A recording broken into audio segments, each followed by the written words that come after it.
Hello friends, welcome back. ये irrigation engineering का second lecture है। बाकी के लेक्चर की लिंक आपको डिस्क्रिप्शन में मिल जाएगी, तो आप चेक करना मत भूलिए।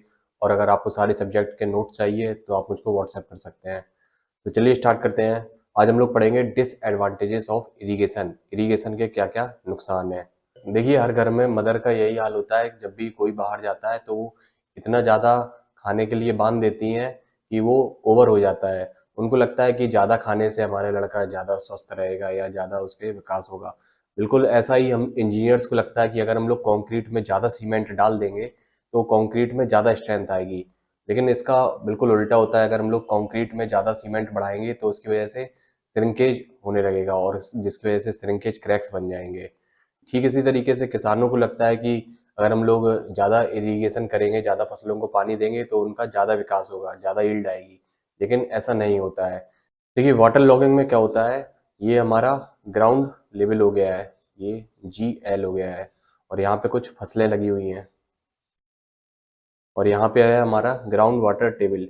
जब हम लोग यहाँ पे फसलों को पानी देते हैं तो ये पानी नीचे डाउनवर्ड मूवमेंट होने लगता है। अगर ये बीच में खत्म हो जाता है तो इसको बोलते हैं इन्फिल्ट्रेशन। अगर ये ग्राउंड वाटर टेबल को ज्वाइन कर लेता है तो इसको बोलते हैं परकोलेशन। धीरे धीरे कई सालों में क्या होता है, ये ग्राउंड वाटर टेबल ऊपर आने लगती है और धीरे धीरे ये ऊपर आई और एक समय आएगा ये GL तक पहुंच गई। अगर ground water table ground level तक पहुंच गई तो उस समय क्या होगा, यहाँ पे जो सॉइल होगी वो फुल्ली सैचुरेटेड हो जाएगी, यानी उसका हर एक वाइड पानी से फिल हो जाएगा। और जो फसल है उनको सर्वाइवल के लिए, वो भी इंसानों जैसी होती हैं, उनको सर्वाइवल के लिए पानी की ज़रूरत होती है, साथ में हवा की भी ज़रूरत होती है। लेकिन यहाँ पे जो सारे वाइड्स हैं वो पानी से फिल हो गए हैं, तो फिर इनकी यील्ड कम हो जाएगी और इन फसल की ग्रोथ पे काफ़ी एडवर्स इफेक्ट पड़ेगा। दूसरा डिसएडवांटेज क्या है, जब हम लोग यहाँ पे पानी देते हैं तो यहाँ पे कई जगह पानी जो है स्टैग्नेट हो जाता है, भर जाता है। तो उसकी वजह से कोल्ड और डैम्प क्लाइमेट हो जाता है और वहाँ पे नमी हो जाएगी और वहाँ पे काफ़ी ठंडक रहेगी, जिसकी वजह से वहाँ पे मच्छर पनपने लगेंगे और जिसकी वजह से कई प्रकार की बीमारियां फैलती हैं, जैसे like dengue, malaria. Third disadvantage की बात करते हैं। देखिए, जैसे फसलें होती हैं, जैसे आप लोग तैयारी करते हैं, जैसे कटवरिया सराय में रह रहे होंगे, लाडू सराय में रह रहे होंगे या फिर साकेत में रह रहे होंगे, तो वहाँ पे जो खाना अच्छा नहीं मिलता है, फिर आप लोग मल्टीविटामिन लेते हैं। ऐसी जो फसलें होती हैं उनको भी एक्स्ट्रा न्यूट्रिशन की ज़रूरत होती है, तो उसके लिए हम लोग खाद देते हैं, फर्टिलाइजर्स डालते हैं। तो ये जो फर्टिलाइजर्स होते हैं, ये हम लोग इरिगेशन करते हैं तो ये उस इरिगेशन वाटर के साथ मिक्स हो जाते हैं और over the period of time ये नीचे परकुलेट होके ग्राउंड वाटर टेबल को ज्वाइन कर लेते हैं और वही पानी हम लोग हेडपम्प के थ्रू या वेल्स के थ्रू निकालते हैं और वही पीते हैं। तो इसके वजह से डिसीज हो जाती हैं कई प्रकार की, जैसे डायरिया हो जाता है, जो भी डिसेंट्री है, ये सारी चीज़ें हो सकती हैं। तो यहाँ पे सेकंड डिसएडवांटेज की बात करते हैं। Intense irrigation result in cold and damp climate which causes spreading of disease like dengue, malaria. Third disadvantage है ground water pollution due to percolation of fertilizers. Fertilizers के परकोलेशन के कारण ग्राउंड वाटर पॉल्यूशन हो जाता है। Fertilisers में जैसे हो गया सोडियम, पोटेशियम, तो ये पानी के साथ मिल जाते हैं। तो ये जो सारे डिसएडवांटेज थे, इनको हम लोग कम कर सकते हैं, रिड्यूस कर सकते हैं और ख़त्म भी कर सकते हैं by the economical and scientific use of the irrigation water. तो इकोनॉमिकल यूज या साइंटिफिक यूज में क्या आता है, जैसे जितना फसल को पानी चाहिए है उतना ही हम उसको प्रोवाइड कर रहे हैं। तो इंटेंस इरिगेशन कर नहीं रहे हैं तो वो पानी परकुलेट नहीं होगा, तो उसकी वजह से जो है ग्राउंड वाटर पॉल्यूशन नहीं होगा और वाटर है स्टैग्नेट भी नहीं होगा, जिसकी वजह से कोल्ड और डैम्प क्लाइमेट भी नहीं बनेगा और वाटर लॉगिंग भी नहीं होगी। तो हम लोग इरिगेशन वाटर का इकोनॉमिकल और साइंटिफिक तरीके से यूज करके जो भी है डिसएडवांटेज को रिड्यूस कर सकते हैं। यहाँ पे नोट की बात करते हैं। Bad effect of irrigation can be eliminated bye economical and scientific use of water. अगला है टाइप्स ऑफ इरिगेशन। इरिगेशन कितने प्रकार की होती है। पहला हो गया है सरफेस इरिगेशन, दूसरा है सब सरफेस इरिगेशन। देखिए, सरफेस इरिगेशन में हम लोग क्या करते हैं, इसमें जो वाटर है वो डायरेक्टली सरफेस पे अप्लाई करते हैं और सब सरफेस इरिगेशन में जो वाटर है वो डायरेक्टली हम लोग रूट जोन में अप्लाई करते हैं। तो ये दोनों में डिफरेंस हो गया है। फर्दर सब सरफेस इरिगेशन को हम लोग दो भागों में डिवाइड कर सकते हैं, आर्टिफिशियल सब सरफेस इरिगेशन एंड नेचुरल सब सरफेस इरिगेशन। आर्टिफिशियल में क्या होता है, इसमें हम लोग परफोरेटेड पाइप जो है जमीन में डाल देते हैं और उनके थ्रू इरिगेशन करते हैं। और नेचुरल में जैसे कैनाल से सीपेज होके नेचुरली जो फसलें हैं उनको पानी मिलता है। नेक्स्ट सरफेस इरिगेशन को हम लोग दो भागों में डिवाइड कर सकते हैं, flow irrigation and lift irrigation. Flow irrigation में क्या होता है, जो वाटर है वो हाइयर एलिवेशन से लोअर एलिवेशन में आता है bye the action of gravity. Lift irrigation में क्या होता है, जो भी पानी है उसको हम लोग पंप के द्वारा जमीन से निकालते हैं और फसलों को देते हैं। नेक्स्ट है फ्लो इरिगेशन को हम लोग दो भागों में डिवाइड कर सकते हैं, पेरेनियल इरिगेशन एंड इनंडेशन या फ्लड इरिगेशन। तो ये सारी चीजें हम लोग अभी एक एक करके डिटेल में पढ़ेंगे। ये टाइप्स ऑफ इरिगेशन का फ्लो चार्ट हो गया है। ठीक इसी तरीके से हम लोग लिफ्ट इरिगेशन को भी दो भागों में डिवाइड कर सकते हैं, पेरेनियल इरिगेशन, सेकंड इनंडेशन या flood irrigation. Next perennial irrigation को हम लोग तीन भागों में डिवाइड कर सकते हैं, direct irrigation, storage irrigation and combined irrigation. Combined में डायरेक्ट प्लस स्टोरेज दोनों आ जाती हैं। चलिए एक एक करके सारे इरिगेशन को डिस्कस करते हैं। तो यहाँ सबसे पहले बात करते हैं व्हाट इज सरफेस इरिगेशन। देखिए ये हमारा ग्राउंड लेवल हो गया है और यहाँ पे कुछ फसलें लगी हुई हैं और यहाँ पे हमारी कहीं कैनाल है हाइयर एलिवेशन पे। तो कैनाल्स के थ्रू जो पानी आ रहा है वो by the action of gravity आ रहा है। यहाँ पे कोई हम लोग आर्टिफिशियल तरीके से या मैकेनिकल एनर्जी प्रोवाइड नहीं कर रहे हैं, तो ये नेचुरली आ रहा है पानी bye the action of gravity. और दूसरा क्या कर सकते हैं, इसमें हम लोग पंप के द्वारा भी पानी निकाल सकते हैं। यहाँ पे हम लोगों ने बोरिंग कर दी खेत में और यहाँ पे ऊपर हम लोग पंप लगा देंगे तो उसके थ्रू पानी निकालेंगे और यहाँ पे हम लोग ऊपर सरफेस पे अप्लाई करेंगे, तो ये कहलाती है सरफेस इरिगेशन। तो यहाँ पे हम लोग डिफरेंस देखते हैं, what is the difference between pump and tubewell. Tubewell देखिए पंप का क्या काम होता है, पंप का काम होता है ये कोई रिजर्वायर हो गया या रिवर हो गई, यहाँ से पानी को किसी दूसरे स्थान पे ले जाना bye the action of suction. यहाँ पे ये सक्शन करेगा और यहाँ से पानी सक करके दूसरे स्थान पे डिलीवर करेगा। ट्यूबवेल में क्या होता है, ट्यूबवेल में हम लोग एक परफोरेटेड पाइप जमीन में इंसर्ट कर देते हैं। यहाँ पे परफोरेशंस बने होते हैं और यहाँ पे ऊपर पंप लगा देते हैं, तो पंप सक्शन करेगा और सक्शन की वजह से पानी है चारों दिशाओं से इस परफोरेटेड पाइप में एंटर करेगा और ये ऊपर चला जाएगा। तो ये डिफरेंस होता है पंप और ट्यूबवेल में।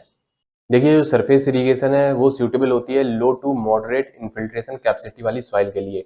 देखिए ये हमारा ग्राउंड लेवल हो गया है और अगर इसकी जो इन्फिल्ट्रेशन कैपेसिटी है वो बहुत ज़्यादा है तो यहाँ पे जैसे ही हम लोग पानी अप्लाई करेंगे तो वो परकुलेट हो जाएगा और ग्राउंड वाटर टेबल को ज्वाइन कर लेगा, जिससे पानी का वेस्टेज हो जाएगा। अगर सॉइल की इन्फिल्ट्रेशन कैपेसिटी लो है तो क्या होगा, ये पानी इन्फिल्ट्रेट नहीं हो पाएगा और ये बह के निकल जाएगा सरफेस रन ऑफ लॉस में। तो जो सॉइल की इन्फिल्ट्रेशन कैपेसिटी है वो मॉडरेट होना चाहिए और जो स्लोप है वो जेंटल स्लोप होना चाहिए।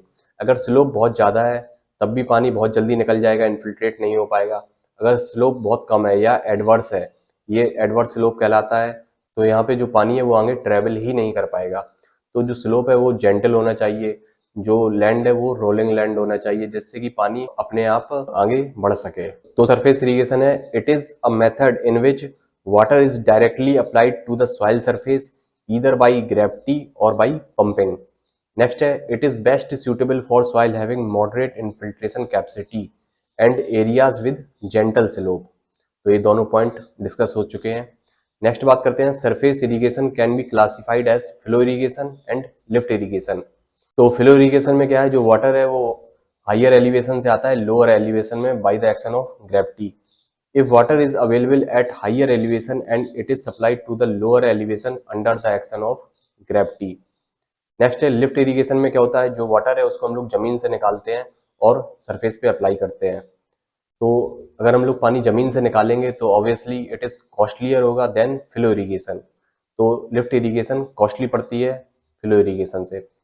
If water is lifted up by some mechanical और manual means supplied to the agriculture field, it is called as lift irrigation. Example pump, well and tube well. It is costlier than flow irrigation. तो ये flow irrigation से ज़्यादा महंगी पड़ती है। Next बात करते हैं flow irrigation further classified as. तो flow irrigation को हम लोग दो भागों में क्लासिफाइड कर सकते हैं, एक तो हो गई थी पेरेनियल इरिगेशन, दूसरी इनंडेशन या फ्लड इरिगेशन। तो पहली बात करते हैं पेरेनियल इरिगेशन के बारे में। देखिए पेरेनियल इरिगेशन वो होती है जिसमें हम लोग फसल को कंटिन्यूअसली वाटर सप्लाई करते हैं according to the their requirement, जितनी उनकी आवश्यकता है उसी के अकॉर्डिंग हम लोग फसलों को पानी देते हैं और इसमें कांस्टेंट पानी देते हैं और कंटिन्यूअस पानी देते हैं। और इसमें पेरेनियल इरिगेशन को भी हम लोग तीन भागों में डिवाइड कर सकते हैं, direct irrigation, storage irrigation and combined irrigation. तो यहाँ पे डेफिनेशन की बात करते हैं, If a constant and continuous water is supplied to the field as per requirement of crop throughout the crop period, it is called as perennial irrigation. देखिए यहाँ पे हम लोग दो टर्म डिस्कस करते हैं, what is the difference between dam and wear and barrage. तो dam और वियर और बैराज में क्या डिफरेंस होता है? देखिए जो डैम होता है उसका बेसिकली फंक्शन होता है वाटर को स्टोर करना। ये हमारी रिवर बह रही है, तो इस रिवर के अक्रॉस हम लोग एक डैम बना देंगे, एक ऑब्स्ट्रक्शन बना देंगे, उसको हम लोग अगर डैम बोल रहे हैं तो ये इसके पीछे एक बहुत बड़ा रिजर्वायर क्रिएट हो जाएगा। तो डैम का काम होता है कि बहुत ज़्यादा पानी को स्टोर करना, और इस पानी को हम लोग धीमे धीमे साल भर यूज़ करते रहते हैं, और हम लोग ये बिल्कुल नहीं चाहते हैं कि इस डैम के ऊपर से पानी निकले। और वियर और बैराज का क्या काम होता है? वियर और बैराज का काम होता है, ये रिवर हो गई है, यहाँ पे हम लोगों ने मान लीजिए वियर और बैराज बना दिया। इसका काम होता है जो वाटर है उसके लेवल को इंक्रीज करना। इसको बनाते हैं हम लोग पेरेनियल रिवर में। अब देखिए क्या होता है, बरसात के टाइम में इस रिवर में ज़्यादा पानी होता है और गर्मियों में सूखा में कम पानी होता है। तो उस समय क्या होता है, अगर ज़्यादा पानी आ रहा है तो इसके ऊपर से निकल जाएगा वो पानी, और अगर कम पानी है तो वो इसके पानी को इंक्रीज कर देगा, और फिर यहाँ से हम लोग कैनाल निकालते हैं, और फिर वो कैनाल एग्रीकल्चर फील्ड तक पानी ले जाती है। देखिए आप लोगों के मन में एक सवाल आ रहा होगा कि इस जो कैनाल है इसका बेड अगर हम लोग रिवर के बेड से नीचे बना देते हैं तो फिर हम लोगों को वियर या बैराज नहीं बनाना पड़ेगा। लेकिन ऐसा नहीं है। देखिए जो रिवर है वो एक कैचमेंट एरिया हो गया है, और यहाँ से जब बरसात होती है तो यहाँ का पानी सब इस लोअर पॉइंट पे आ जाता है, और उस लोअर पॉइंट को बोलते हैं रिवर। और ये जो रिवर है ये अपने साथ बहुत ज़्यादा सेडिमेंट लेके चलती है। देखिए ये कैचमेंट एरिया हो गया, यहाँ का पानी इस साइड आया, यहाँ का पानी इस साइड आया, और यहाँ पे बीच में कहीं रिवर बह रही होगी, और ये रिवर अपने साथ बहुत ज़्यादा सेडिमेंट लेके चलती है। अब ये सेडिमेंट या तो सस्पेंशन में रह सकता है और बहुत ज़्यादा बेड में भी रहता है। रिवर फ्लो कर रही है तो वो सस्पेंशन में रहेगा, और रिवर का फ्लो कम है तो वो बेड पे डिपॉजिट रहता है। तो अगर हम लोग कैनाल का बेड रिवर के बेड से नीचे बना देंगे तो ये जो रिवर में सेडिमेंट है वो इसमें चला जाएगा, सारा सेडिमेंट कैनाल में, और फिर ये कैनाल की फंक्शनिंग में प्रॉब्लम करेगा। इसलिए हम लोग जो कैनाल का बेड है वो रिवर के बेड के नीचे नहीं बना सकते हैं। अगर हम लोग इरिगेशन डैम के वाटर से कर रहे हैं तो ये कहलाती है स्टोरेज इरिगेशन, और अगर हम लोग वियर या बैराज के पानी को डाइवर्ट करके इरिगेशन कर रहे हैं तो वो कहलाती है डायरेक्ट इरिगेशन। तो पहली है वही है direct irrigation, by diverting river water into canal with the help of weir और बैराज। नेक्स्ट हो गई है storage irrigation, system of dam and channels. तो ये कहलाती है स्टोरेज इरिगेशन, अगर हम लोग डैम की सहायता से इरिगेशन करते हैं, डैम के वाटर को डाइवर्ट करके। नेक्स्ट हो गई है कंबाइंड इरिगेशन, इसमें कॉम्बिनेशन होता है डायरेक्ट एंड स्टोरेज इरिगेशन का। तो हम लोग फ्लो इरिगेशन को दो भागों में डिवाइड कर सकते थे, पेरेनियल, और दूसरी हो गई थी फ्लड या इनंडेशन। तो दूसरी है फ्लड या इनंडेशन इरिगेशन। देखिए इसमें क्या होता है, जैसे बहुत सारे जो खेत होते हैं वो रिवर के किनारे बने होते हैं, जैसे गंगा हो गई, यमुना। तो इसमें क्या होता है, जब बरसात होती है तो ये जो रिवर्स होती हैं ये अपना बैंक तोड़ देती हैं, और जो इसके एडजेसेंट खेत होते हैं उनमें इनका पानी चला जाता है। अब ये पानी क्या है, वहां पे भरा रहेगा, और over the period of time ये पानी पर्कुलेट हो जाएगा और वहां से ड्रेन आउट हो जाएगा।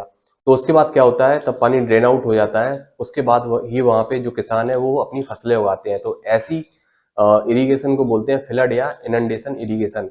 इसमें कोई बाउंड तो है नहीं है, किसान के कोई पे तो करना नहीं है, तो वहाँ पे जितना पानी आ रहा है सारा ही फील्ड में चला जाता है और किसान उसमें कुछ नहीं करता है। ऐसी इरिगेशन कहलाती है फ्लड या इनंडेशन इरिगेशन।